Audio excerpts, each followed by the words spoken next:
Assalamu alaikum, welcome to Urban Dunya, I'm Tim Blight, and welcome back to this series of Spectacle, where I'm taking you to some of the most amazing religious rituals that I've ever experienced. Today I'm in Sehwan, in the desert in Sindh in southern Pakistan, where hundreds of thousands of people are arriving to celebrate the life of the Sufi saint Shahbaz Qalandar.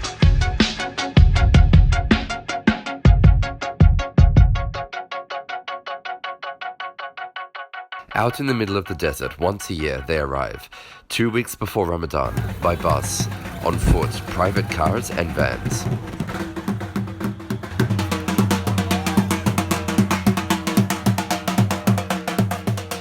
Entire makeshift bazaars are established selling dried fruit, nuts and candies to be blessed by the saint's presence, and then returned home as gifts for family and friends. Some even bring livestock to be blessed before slaughtering, while others emerge from the desert with all of their belongings with them. One surprising aspect of this festival is that it draws in people of all walks of life. Behind me, and you can probably hear it behind the police van, there's a group of Shia pilgrims who are performing the traditional mourning ritual of matam. Matam is usually associated with the remembrance of Hussein, the grandson of the Prophet Muhammad, peace be upon him, who was murdered in Karbala, Iraq in the year 680. The spiritual significance of Shahbaz Qalandar's death anniversary therefore seems to be the catalyst for other types of mourning too, perhaps some kind of spiritual nexus of events.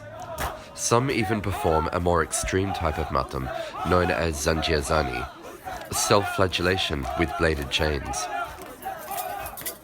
However, apart from this group, the Urs tends to have a more celebratory feel.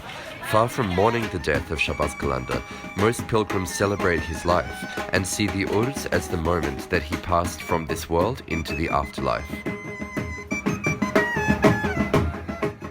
As a result, there's a lot of music, dance and herbal stuff, and these devotees are losing themselves to their love of their saint and somehow reaching a higher level of spiritual understanding or closeness with their creator.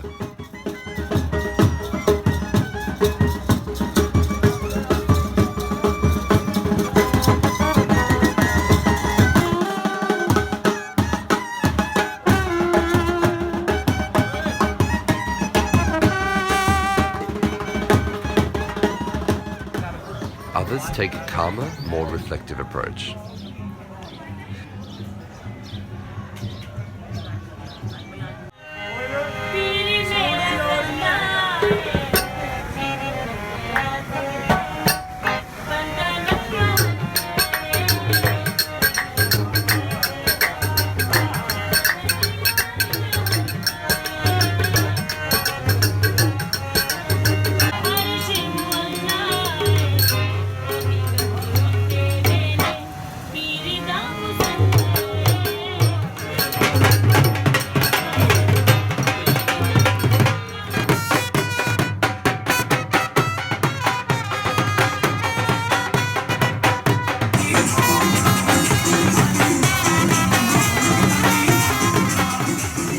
Semi-precious stones such as turquoise, quartz, onyx and garnet are considered by some to have special spiritual properties to calm or boost the soul, and sellers from miles around arrive to trade their wares.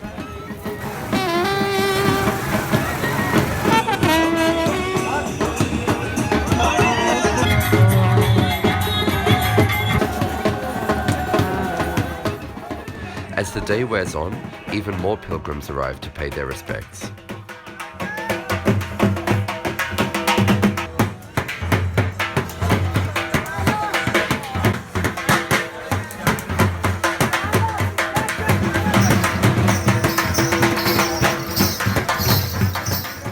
So who was Shahbaz Qalandar? His name was actually Sayyid Muhammad Usman Marwandi, and he was born in Afghanistan in 1177. Shahbaz Qalandar is an honorary title which describes his life as a wandering Sufi saint. By the time he died in the town of Sehwan at the age of 96 or 97, he had wandered far and wide preaching religious tolerance, particularly between Hindus and Muslims, and is therefore respected or revered by locals from both faiths. He wrote several spiritual texts and became a scholar in at least 6 languages. And in Multan, he spent time with other noted scholars such as Bahauddin Zakaria and Sayyid Jalaluddin Bukhari. Devotees also claimed that he had performed miracles, such as bringing back to life Bodla Bahar, one of his devotees who is honored at this shrine.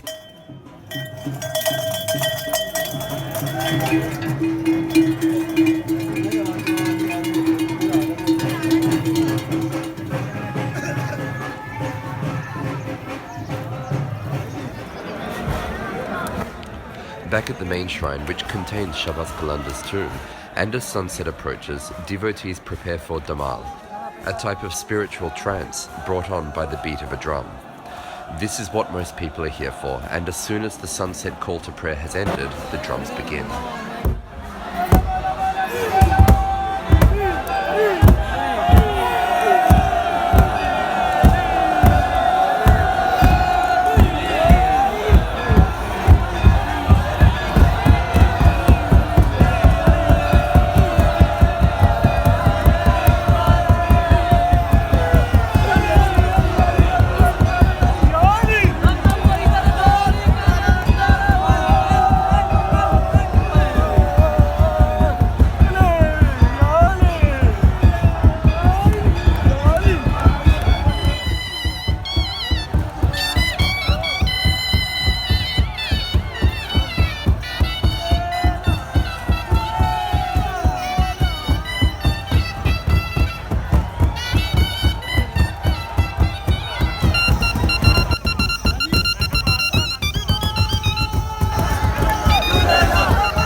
Entranced by the music, it seems as if the entire city is dancing.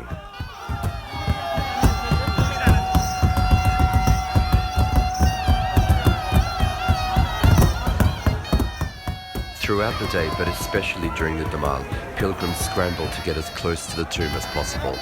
It's considered a blessing, somehow auspicious, if you can touch or even kiss the tomb.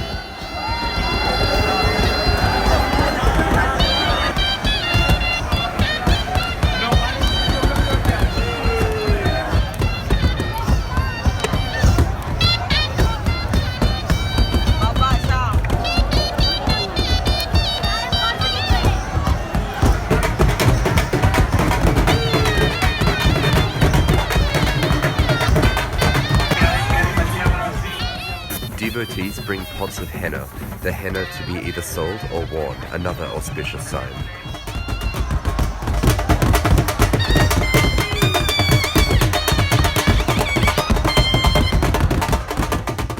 And the dancing continues long into the night.